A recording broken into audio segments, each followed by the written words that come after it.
అందరికీ నమస్కారం. ఈ రోజు మనతో స్టూడియోలో సురేష్ మాధవపెద్ది గారు ఉన్నారు. అసలు ఈ పేరు నేను పలకడానికే చాలా ధన్యుడిగా ఫీల్ అవుతున్నాను. ఎందుకంటే 50 ఏళ్ల సినీ సంగీత ప్రస్తావన సాగుతుంది.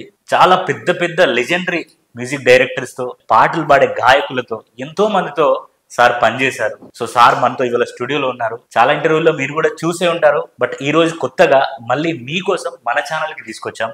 సో సార్తో మనం మాట్లాడి సార్ ప్రయాణం ఎలా కొనసాగింది, ఇప్పుడున్న మ్యూజిక్ ఇండస్ట్రీ అండ్ అప్పుడున్న మ్యూజిక్ ఇండస్ట్రీకి తేడాలు ఏమిటి, అండ్ సార్కి సంబంధించి జ్ఞాపకాలు అండ్ కొన్ని విషాద గాథలు ఎలా ఉన్నాయి ఏంటి అనేది అన్ని మనం మాట్లాడి తెలుసుకుందాం. నమస్కారం సార్.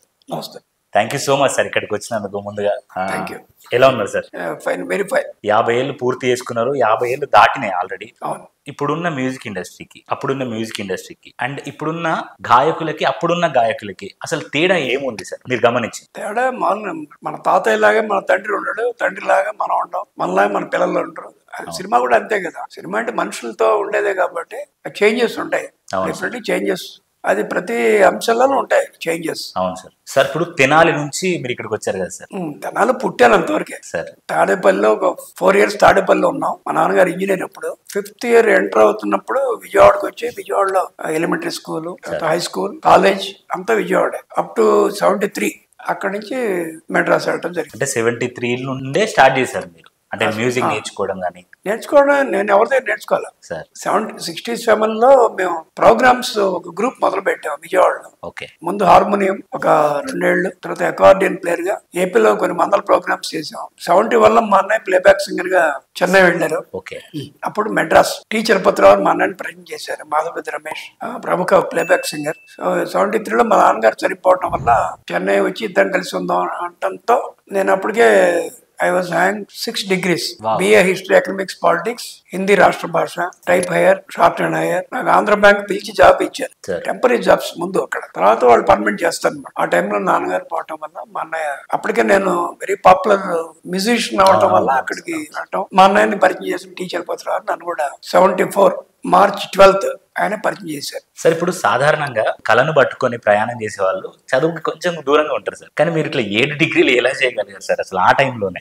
అంటే మామూలుగా మాకు చదువు మీదే ఇంట్రెస్ట్ అంతే సార్. ఇది అనుకోకుండా ఒక చేంజ్ వచ్చింది. అంటే మా అన్నయ్య వెళ్ళటం వల్ల, మా అన్నయ్య కూడా విజయవాడలోనే ఏదైనా జాబ్ లో ఉండుంటే మేము కూడా ఇండస్ట్రీకి వెళ్ళి ఉండేవాళ్ళం కాదు.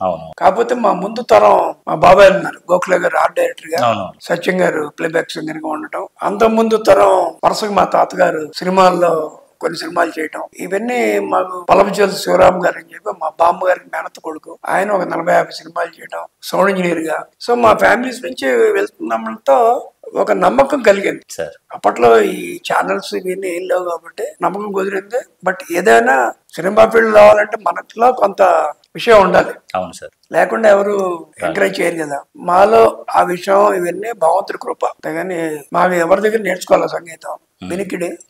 మా అన్నయ్య మాత్రం 2 degree Carnatic and Hindustan diploma. అందుకనే తెలుగు, తమిళ, కన్నడ లాంగ్వేజ్ లో సుమారు 1000 పాటలు పాడాడు మా అన్నయ్య, ప్రైవేట్ ఆల్బమ్స్ ఇవన్నీ. కాకపోతే ఒక మంచి పీక్ టైంలో 1993లో ఈ పాస్ట్ అవే. హెపటైటిస్ బి అప్పట్లో కొత్త, జాండీస్ కి ట్రీట్ చేయడం. అప్పటికే నేను మ్యూజిక్ డైరెక్టర్ అవ్వడం, మ్యూజిషియన్ నుంచి మ్యూజిక్ డైరెక్టర్ అవ్వడం, భైరవ ద్వీపం కంపోజింగ్ జరుగుతున్నప్పుడు 2 పాటలు అయిన తర్వాత మా అన్నయ్య చనిపోవడం జరిగింది. సో నాకు మెంటార్.